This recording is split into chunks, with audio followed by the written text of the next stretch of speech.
539. It is so that a pearl waster is in readiness for the rain coming down from the star Swati. It takes a drop of rain, dives deep in the fathomless ocean, stops there until the pearl grows. Pearl is Atma. Waster is the cerebrum. Rain is God's grace. It is seen in dream that rain is falling, and it means that God's grace is coming down upon the seer of the dream. Swati is an invisible star, so it is compared with Nirgun Brahma. The drop of the rain in the form of God's grace comes out in the proper time as Atma, and it is shown by God the preceptor. The first and foremost thing is to be obtained the grace of God, and it comes spontaneously. A real aspirant sees such rainfall many a time in his life, and it denotes that more and more grace is coming upon him. Grace should be looked upon as spontaneous. It makes a man lahom universally. It becomes the true insignia of grace, as universalism is the summum bonum. বলছেন যে ঝিনুক সাথী নক্ষত্রে বৃষ্টি পড়লে তার একটি ফোঁটাও যদি ঝিনুকের ওপর পড়ে, যে ঝিনুক কিনা মুক্ত প্রসব করবে এমন ঝিনুক, গর্ভে মুক্ত আছে এমন ঝিনুক, সাথী নক্ষত্রে বৃষ্টি পড়লে সেই জল নিয়ে সমুদ্রের মধ্যে তলিয়ে যায়, অতল অগাধ সমুদ্রে তলিয়ে যায় এবং সেই নিচে একদম বসে থাকে। কতক্ষণ? যতক্ষণ না মুক্তটি পরিপূর্ণভাবে তৈরি হয়ে যায়। এখানে মুক্ত হচ্ছে আত্মা, আর ঝিনুক হচ্ছে সহস্রার। বৃষ্টি ঈশ্বরের কৃপা, করুণা। স্বপ্নে বৃষ্টিপাত দেখতে পাওয়া যায়। স্বপ্নে যদি বৃষ্টিপাত দেখা যায় তাহলে জানতে পারা যায় যে ঈশ্বরের কৃপা। দ্রষ্টা স্বপ্নে ঈশ্বরের কৃপা পাচ্ছেন। কামিং ডাউন, কেন? নির্গুণ থেকে কৃপা বাড়ি আসে, তাই নেমে আসছে। সাথী হচ্ছে একটা অদৃশ্য তারা। আমরা বলি বটে সাথী নক্ষত্র, কিন্তু এই নক্ষত্রটি কোথায় এখনো পর্যন্ত সেই দিক বা সেই স্থান আকাশে নির্দেশ করা যায়নি। সুতরাং একে নির্গুণ ব্রহ্ম বলতে হবে। অদৃশ্য অথচ আছে নির্গুণ ব্রহ্ম। The drop of the rain in the form of God's grace, বৃষ্টির বাড়ি, বৃষ্টির জল ঈশ্বরের কৃপা। এইটা হচ্ছে কখন এটা আসে? আত্মার সাক্ষাৎকার হবে, সচ্চিদানন্দ গুরু আত্মাকে দেখিয়ে দেবেন এই যে সময়টা, এই ঠিক সময়টা, এই সুক্ষণে ঈশ্বরের কৃপা নেমে আসে। প্রথম যে জিনিসটা হবে, the first and foremost thing, আত্মার সাক্ষাৎকার হতে গেলে প্রথম যে জিনিসটা প্রয়োজন, জরুরি হতেই হবে, সেটা হচ্ছে ঈশ্বরের কৃপা। আর তা আপনা থেকে পাওয়া যায়। বিদ্যতে বস্তু লাভ, এই বিদ্যত আপনা থেকে হওয়া। বিদ্যতে ঈশ্বরের কৃপা পাওয়া যাবে এবং তাতে বস্তু লাভ হবে। একজন প্রকৃত সাধক তিনি কি দেখবেন?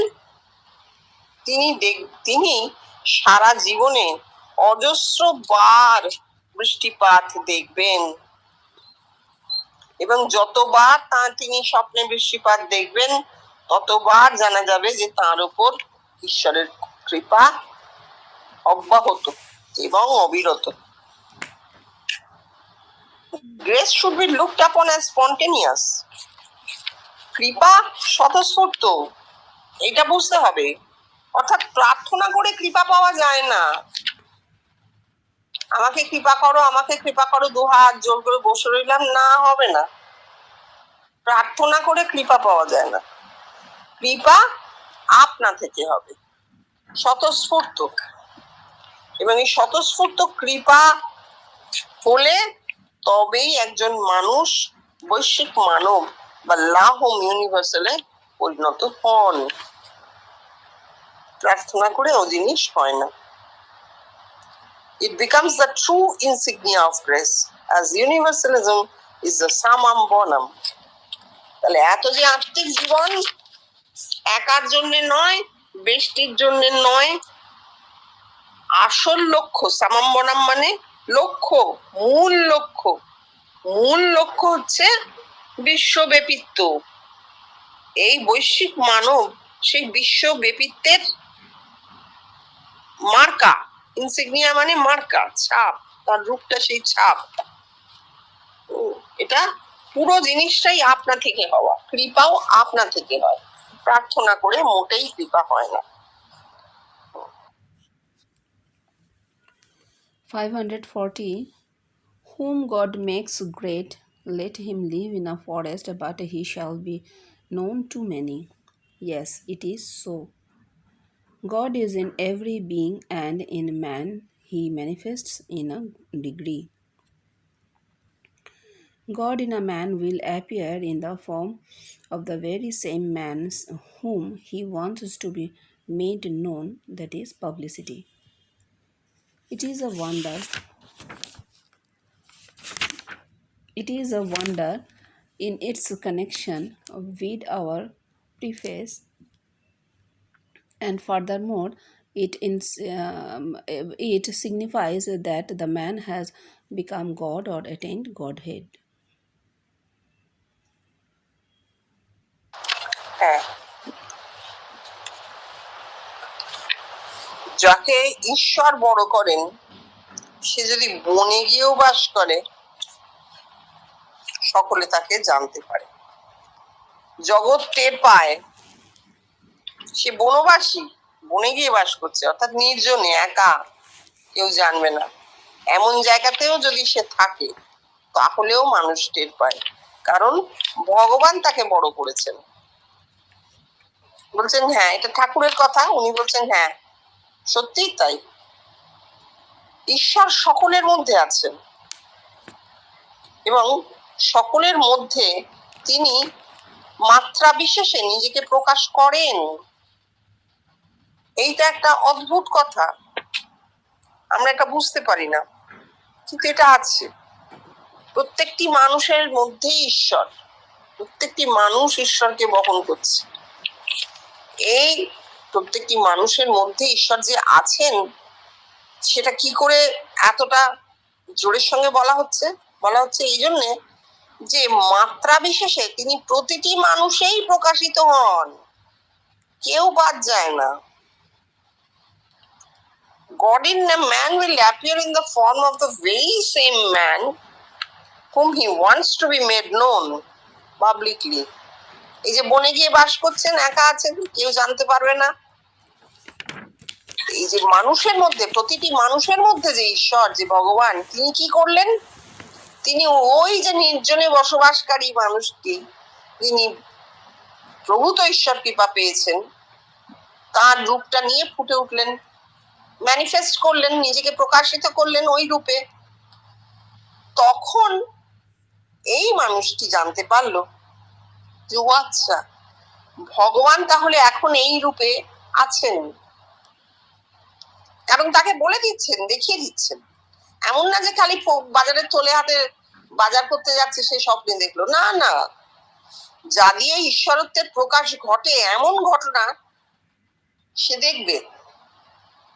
তখন সে ছুটে তাকে খুঁজতে যাবে যে কোথায় তিনি বসে আছেন।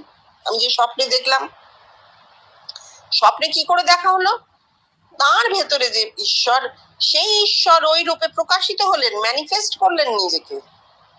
তখন এই লোকটি বনের উদ্দেশ্যে রওনা হলো। ওইখানে একজন আছেন, আমি দেখেছি, আমি তাকে দেখেছি, তিনি ভগবান। জানিয়ে দেওয়া হয়, জানিয়ে দেওয়া হয়। রেকর্ডিং শেষ হয়ে গেলে আমি এটা নিয়ে বলবো, ব্যক্তিগত কথা রেকর্ডিং থাক, দরকার নেই। এইবার বলছেন it is a wonder in its connection. প্রিফেসে বলা আছে এটা একটা অদ্ভুত ঘটনা, মানে এর আগে ঘটেছে নিশ্চয়ই এমন ঘটনা, কারণ পৃথিবী শাশ্বত, ঘটনাও শাশ্বত, ঘটেছে, কিন্তু প্রকাশ করা যায়নি বা এইভাবে কার্যকারণ আমরা বিশ্লেষণ করে জানতে পারিনি। আর বলছেন furthermore it signifies that the man has become God or attained godhead. এই যে দেখিয়ে দেওয়ার মাধ্যমে ঈশ্বর আরো কি জানাচ্ছেন ভেতর থেকে, যার মাথাটি দেখালাম, যার মুখটি দেখালাম, তিনি এখন ব্রহ্মত্বে, ঈশ্বরত্বে বা ব্রহ্মত্বে পরিণত হয়েছে, ব্রহ্মে পরিণত হয়েছে, ব্রহ্মত্বে আছেন, ওই কন্ডিশন তার হয়েছে। এটা জানিয়ে দেওয়া হচ্ছে। এটা জানানোর মাধ্যমে যাকে জানানো হচ্ছে তিনিও ব্রহ্মত্ব লাভ করছেন, তো কারণ তিনি তো দেখছেন ব্রহ্মকে ভেতরে। ঠিক আছে, এই দুদিক থেকে না হলে কিন্তু হয় না। ওই যে ঠাকুর বলেছিলেন কারিগর দাঁতে দাঁত বসিয়ে দেয় তবে হয়, এই কারিগর দাঁতে দাঁত এইভাবে বসাবে, এদিক থেকেও বসাবে, ওদিক থেকেও বসাবে। এদিক থেকেও যে দেখছে সে জানছে উনি ব্রহ্ম, আবার যে দেখছে জানছে উনি ব্রহ্ম, আবার যেহেতু নিজের ভেতরে দেখছে নিজেও যে ব্রহ্ম, সেই ব্রহ্মত্বটা তাকে গিয়ে বলে দানও করে আসছে। আপনি ব্রহ্ম বলে ব্রহ্মত্ব দানও করছে, কারণ সে নিজে ব্রহ্ম হয়েছে। এটা হচ্ছে কারিগরের দাঁতে দাঁত বসানো। 541. The flowers bloom in the dense forest and the bees search and find them out. The saying has got two aspects. One is individualism and the other is universalism. 1. Individualism. Thakur is at Dakshineshwar and the devotees folk there. A. Thakur is flower. B. The devotees are bees. 2. Universalism. A. When a man attains godhood, he becomes a bee. B. The devotees are flowers. Flowers are seen to bloom by the aspirants in the seventh plane, and in the seventh plane of the devotee, this universal man or Paramatma or Parampurush or Paramhamsa in its true yogic sense, that is, the shape of a person who will be seen within by thousands appears. It is said in the Vedas that Brahma, in order to test his own sweetness, has become many. The devotees are many and God is but one. So devotees are flowers and God is a bee. Forest is this human body, and this simile is current from the days of yore. বলছেন গভীর বনে যদি ফুল ফোটে, মৌমাছি তার সন্ধান পায়। ঠাকুরের কথা। জীবনকৃষ্ণ বলছেন এই কথার দুটো দিক আছে, একটি বেষ্টি আরেকটি বিশ্বব্যাপিত্ব। এক বেষ্টি, ঠাকুর দক্ষিণেশ্বরে আছেন, হাজার হাজার ভক্ত সেখানে পৌঁছে গেছে, ঠাকুর সেই ফুল আর ভক্তরা যেন মৌমাছি।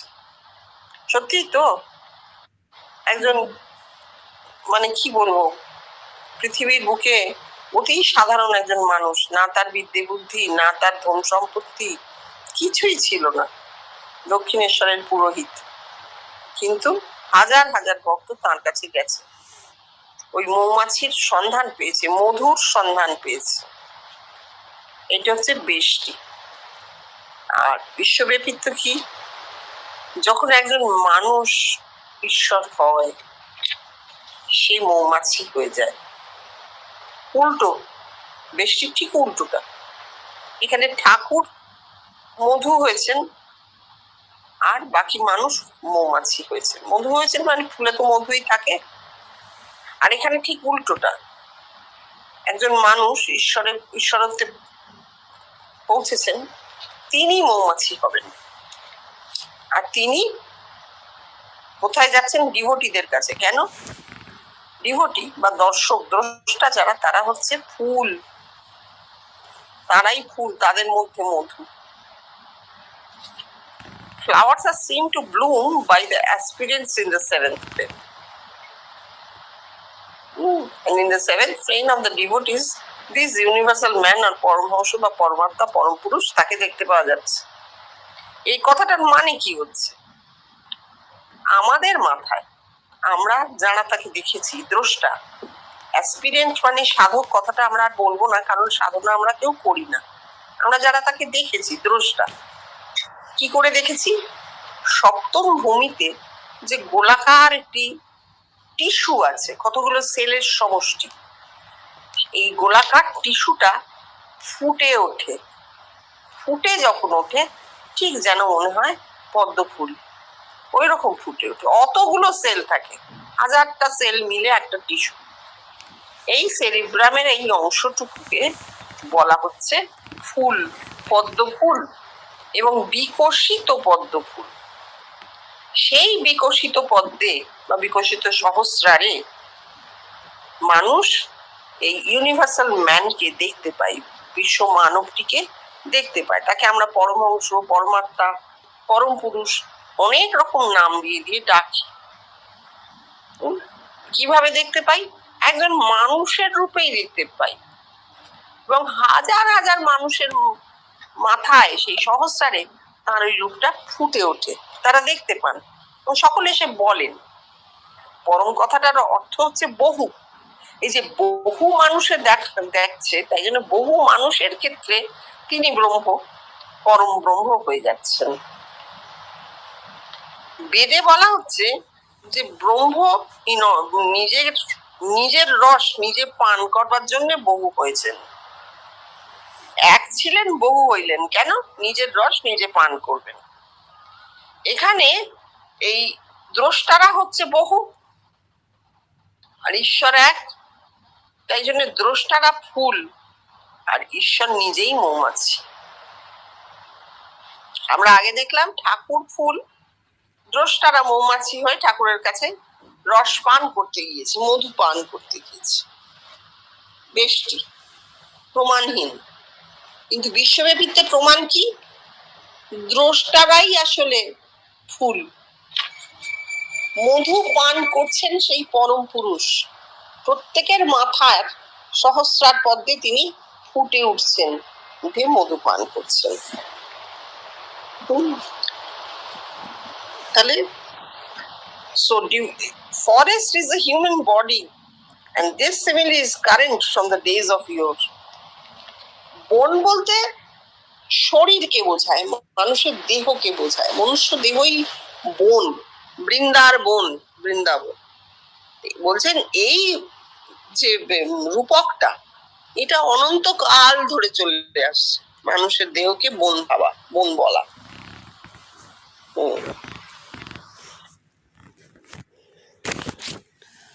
A day at Dakshineshwar, Saturday, 5th April 1884, 542. But manifestation of God in a man takes place in a greater degree. There is no other receptacle for God to get himself manifested save and except the human body.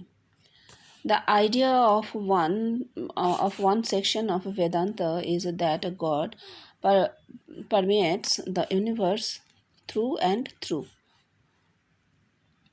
It is but a very, very happy imagination, as no proof of it has ever been put forward. Thakur's realization in the temple of Kali, the goddess of Dakshineshwar, that the whole inside of the temple containing any and every article has been smeared with God's light, Chaitanya or consciousness, was explained by himself when he declared that the jaundice eye man sees everything yellow. Oh, the thing happens. একটু বলেনি হ্যাঁ, বলছেন মানুষের দেহেই ঈশ্বরের সব থেকে বেশি প্রকাশ, সবচেয়ে বেশি প্রকাশ মানুষের দেহেই হয় ঈশ্বরের। ঠাকুরের কথা জীবনকৃষ্ণ বলছেন, there is no other receptacle for God to get himself manifested save and except the human body. মানুষের দেহ ছাড়া আর কোথাও ঈশ্বরীয় প্রকাশ দেখতে পাওয়া যায় না, হয়ও না, যায়ও না। এই যে বেদান্তের একটি ধারা আছে, সেখানে বলা হচ্ছে যে ঈশ্বর এই ব্রহ্মাণ্ডের মধ্যে দিয়ে is what that God permeates the universe through and through. ব্রহ্মাণ্ড জুড়ে ঈশ্বর এই ব্রহ্মাণ্ড জুড়ে আছেন, প্রতিটি কণায় আছেন।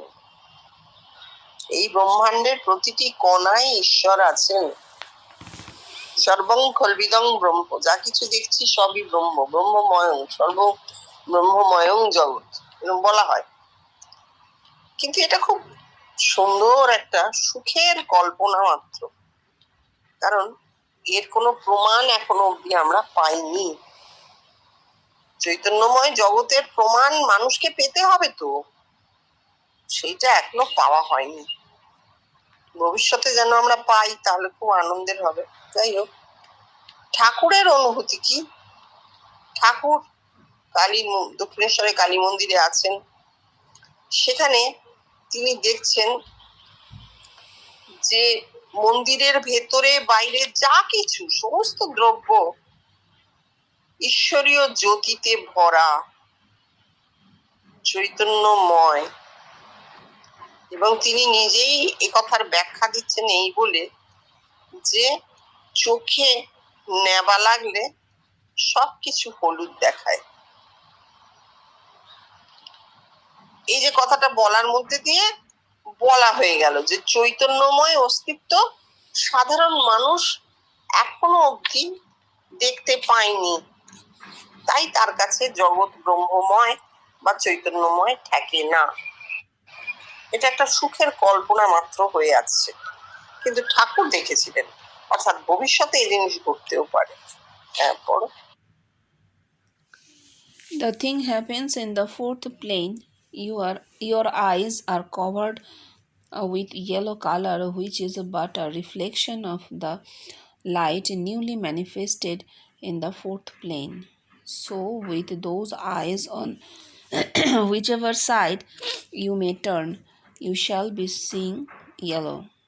This is a misconception of or a wrong way of explaining that God permits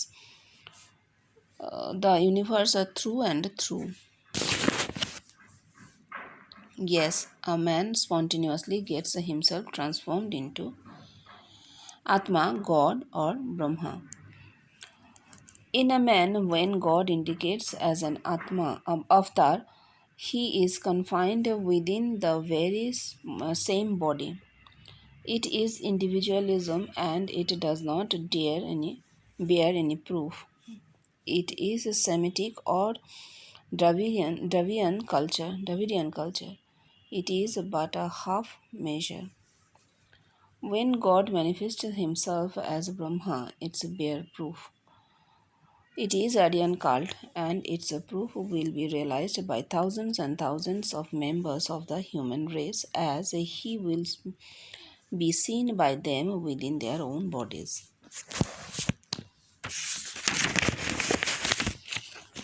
It is but the evolution of the life power. The capacity of the life power cannot be guarded. Hence, it is called Nirgun Brahma.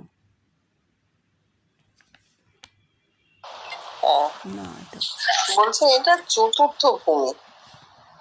ঠাকুরের এই যে অনুভূতি, চোখে নেওয়া লাগলে সব হলদে দেখায়, জীবনকৃষ্ণ বলছেন এইটি হচ্ছে চতুর্থ ভূমির অনুভূতি। চোখে ওই জ্যোতি লেগে আছে, এই জ্যোতি রিফ্লেক্ট হচ্ছে, প্রতিবিম্বিত হয়ে আসছে। চতুর্থ ভূমির জ্যোতি চোখে আসছে, তা যেখানে চোখ পড়ছে সেখানেই প্রতিবিম্বিত হয়ে ফেরত আসছে।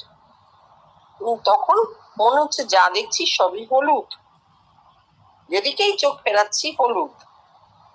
এইটা একটা ফুল, ঈশ্বর মানে সর্বত্র সমস্ত ঈশ্বরীয় জ্যোতিতে ভরা দেখছি, সব ঈশ্বরময় চৈতন্যময় জগৎ, এই যে বলা হচ্ছে এটা একটা ভুল। এটা আসলে চতুর্থ ভূমির অনুভূতি মাত্র। আসল অনুভূতিটি কি বলছেন? একজন মানুষের মধ্যে আপনা থেকে ঈশ্বরত্ব বা ব্রহ্মত্বের প্রকাশ ঘটে, তিনি ঈশ্বরে বা ব্রহ্মে পরিবর্তিত হন। যখন অবতারের মধ্যে ঈশ্বরের প্রকাশ ঘটে তখন সেটা বেষ্টিতে আবদ্ধ থাকে, ওই শরীরেই আবদ্ধ, তাই সেটি বেষ্টি। অবতার একা জানেন যে তিনি অবতার, অবতারত্ব কিন্তু কখনো ছড়ায় না, তার ফলে এর কোনো প্রমাণও নেই। তিনি নিজে জানেন তিনি অবতার, আর তো কেউ জানে না। এটা সেমিটিক বা দ্রাবিড়ের কৃষ্টি। এটা হচ্ছে আর্ধেক হলো, অর্ধমাত্রা। আগম শেষে নিগম, নিগম দেহে নেমে চলে এলো, বেষ্টিতে আবদ্ধ হয়ে গেল। এবং যেহেতু এর প্রমাণ নেই, সেই জন্য আমরা এখনো দেখতে পাই অবতার সম্পর্কিত কথাবার্তায় বহু বহু মানুষ যারা যুক্তিবাদী, তারা এটাকে নস্যাৎ করে দেন, আর নয়তো অনেক সময় অনেক ছোটও করেন, রীতিমতো মানে সম্মান নিয়ে টানাটানি চলে। তার কারণ অবতারত্বের কোনো প্রুফ নেই, কোনো প্রমাণ নেই। এক্ষেত্রে একটা কথা বলা দরকার, সেটা হচ্ছে প্রমাণ থাকুক আর না থাকুক, অবতার তারা যে জগতের মঙ্গলাকাঙ্ক্ষায় জীবনটা দেন সেটা আমরা দেখতে পেয়েছি। হ্যাঁ, সকলের মঙ্গল চেয়েছেন, অবতার মাত্রই সকলের মঙ্গল চাইছেন, এইটা আমরা দেখেছি। সে মঙ্গল তিনি করতে পেরেছেন, কেউ করতে পারে কিনা সেসব পৃথক প্রশ্ন, কিন্তু এইটুকু আমরা দেখতে পাই। সুতরাং সেই ক্ষেত্র থেকে বলতে পারি যে অবতারকে কখনোই এই জিনিসটা করা ঠিক নয়। হ্যাঁ, ইন্ডিভিজুয়ালিজম, বেশিটা আবদ্ধ, তিনি প্রমাণ দিতে পারবেন না তার কি হয়েছে, কিন্তু এই প্রমাণটুকু আমরা পাই যে তিনি জগতের মঙ্গল চেয়েছেন। এইবার ব্রহ্মত্ব, যখন ঈশ্বর ব্রহ্মে পরিণত হচ্ছেন তখন তার প্রমাণ আছে, কারণ ব্রহ্মত্ব দেহে সীমাবদ্ধ নেই, একটি দেহে তার সীমাবদ্ধ নয়। এটাকে বলা হচ্ছে আর্য কৃষ্টি। এবং এর প্রমাণ কিভাবে আসে? হাজার হাজার মানুষ, এই মনুষ্য জাতিরই সদস্য হাজার হাজার মানুষ, তারা ভেতরে ব্রহ্মকে দেখে তার প্রমাণ দেয়, নিজের দেহের মধ্যে দেখে প্রমাণ দিচ্ছে যে হ্যাঁ ইনি ব্রহ্ম, ইনি ব্রহ্ম, একে আমি ভেতরে দেখেছি। এইটা এবার তাহলে অবতারের হলো না, এনার কি করে হলো এরকম যদি কথা আসে, তাহলে বলতে হবে এটা হচ্ছে লাইফ পাওয়ার বা প্রাণ শক্তির বিবর্তন।